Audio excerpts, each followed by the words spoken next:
All right. So, good day, grade 12 UMS learners. How are you? So, this is Miss May, and this lesson we will talk about trend and fad. In this lesson, it will help you become updated and aware of the changes emerged in our society today. It will help you master the differences between trend and fad. All right?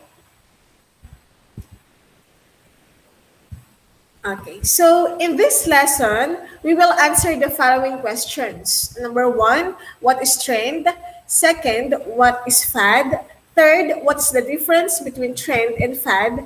And the last one is what makes up a trend? Okay, so now, what is a trend?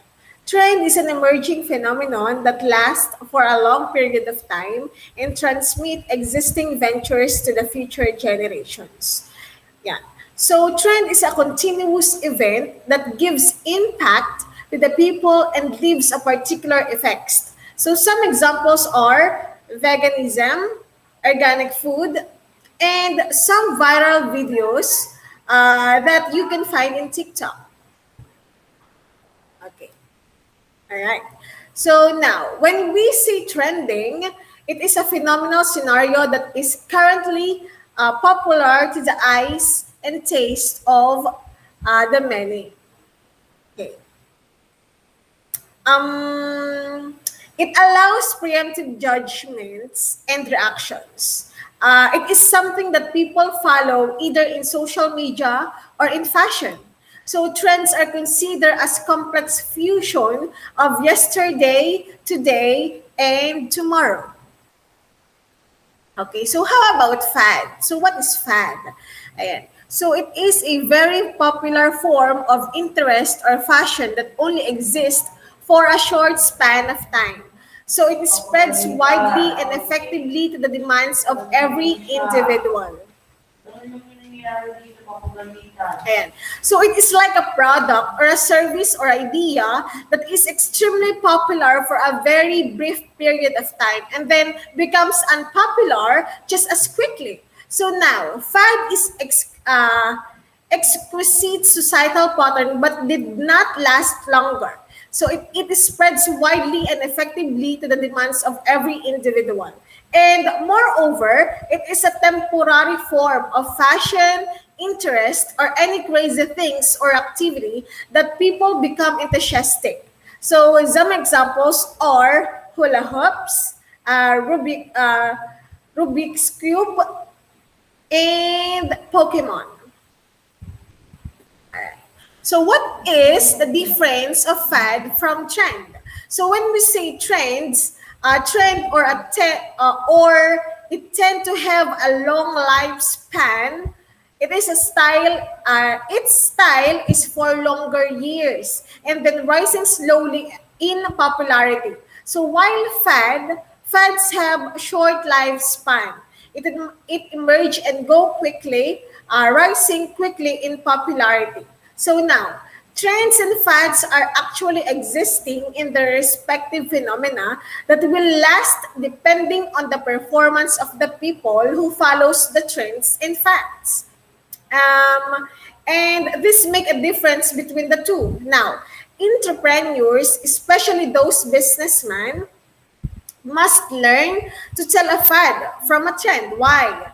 Because it is an important skills for an entrepreneur who wants to stay in business. So now when you say spot a trend, you could turn trends into opportunities.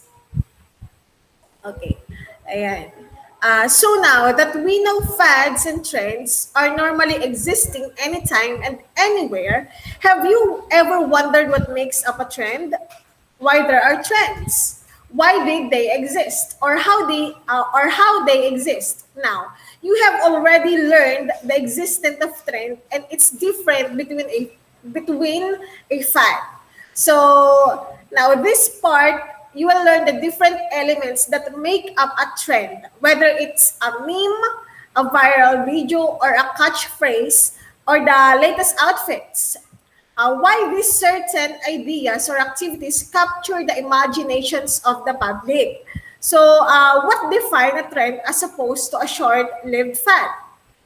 Okay, so it is even difficult to spot the start of trend because they boil down to social forces among which the styles or taste change. So once the changes have been shared and adopted by a critical mass, they became firmly embedded in the public sight and may even find themselves returning as part of a cyclical process.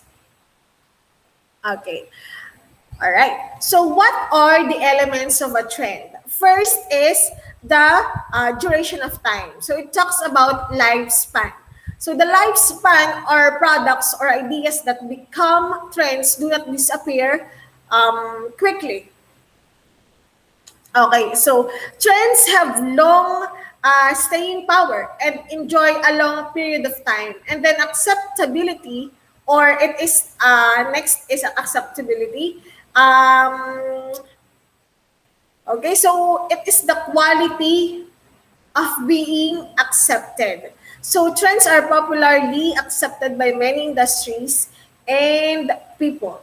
So, okay, so now a trend persists and continues because people have seen it as part of society's culture. Okay, so and then we have transitory increase or decrease.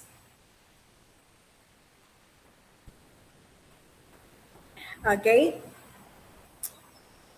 Okay, so a trend shows a transitory increase or decrease of a particular idea, event, or phenomenon. Okay. And lastly, we have a driver, enabler, blocker. So they are the agents in trends. Okay, so now these are the agents of trends. When we say driver, um, these are the forces that makes trends. When we say enabler, these are the factor or which is a factor that enable, provokes, and facilitates the trend. While the blocker, when we say blocker, they can prevent a trend from turning into anything, and such as new laws, accusations, protests, and so on. Okay. So before I end the discussion, let's have a sort of a recap. Okay. So now we basically talk about trend, and then what is trend, what is fad, what is the difference between fad and a trend, and we also learned what are the elements that makes up a trend. So yeah, that's all for our lesson today. I hope you learned something from me today, and as I always quoted here in my YouTube channel, or in my video lesson, you are all amazing. Thank you for watching, and God bless everyone.